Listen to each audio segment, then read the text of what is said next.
I can honestly say there are no other teachers in my life except my yoga teachers that modeled self-forgiveness, self-compassion, compassion. I mean, that is really interesting, isn't it? When you say model, was it how they conducted themselves, or was it more even more explicit than that? In the beginning of my practice, it was more about their presence and the way they Mm, conducted themselves. I mean, so I mentioned the other day that Yolanda Bain was my first teacher in San Francisco, who I really would call a teacher of mine. And she was just the gentlest soul. And if I was late, for example, because parking in San Francisco is terrible and I could never find a parking spot, she just was always so gentle with me. And nobody else in my life at that point in time was gentle with my mistakes. And so it was stuff like that. And also just the way they talked about things in class, like, you know, letting you know that it just didn't matter if you touched your toes or whatever the example is. It just didn't, the outcome actually didn't matter at all. It was just the process that mattered. To me, a that was a part of self-compassion. That was a part of, instead of always trying to ambitiously achieve the next thing, to just allow myself to be doing the thing and that was enough. That felt like self-compassion. I just didn't have a word for it. my most consistent experience with physicality, with doing something with my body prior to yoga, was hockey. And in hockey, especially playing at a decently competitive level, you are trying to achieve an outcome. It's not about how you feel. It's not about how you look. It's not about your emotions. It's not about any of these things. I mean, on some deeper existential level, it is. But when you're playing the game, you're playing the game to win, to quote the great Herm Edwards. And when you're playing the game to win, the only the only points of reference that you have for what you're doing with your body is an outcome. And that outcome is either you won or you lost. And it took me a very long time on the yoga mats.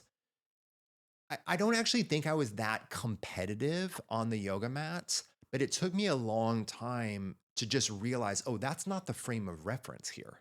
This is not a zero sum game. This is not about winning or losing the class, but it's also not winning or losing with yourself, Mm-hmm. right?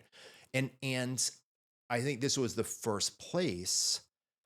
I don't know how good I am at self-compassion or not, to be completely honest, but but this was the first place that I realized I could have a physicality that I pursued that wasn't graded, that wasn't scored, that actually wasn't performative, that honestly, no one cared.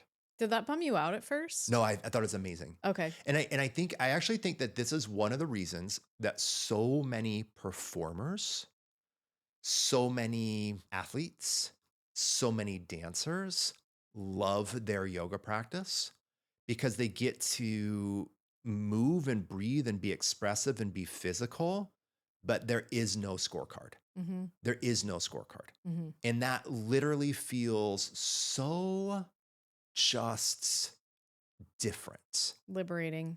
Yeah, it feels liberating. It just feels like, oh my God, there's not,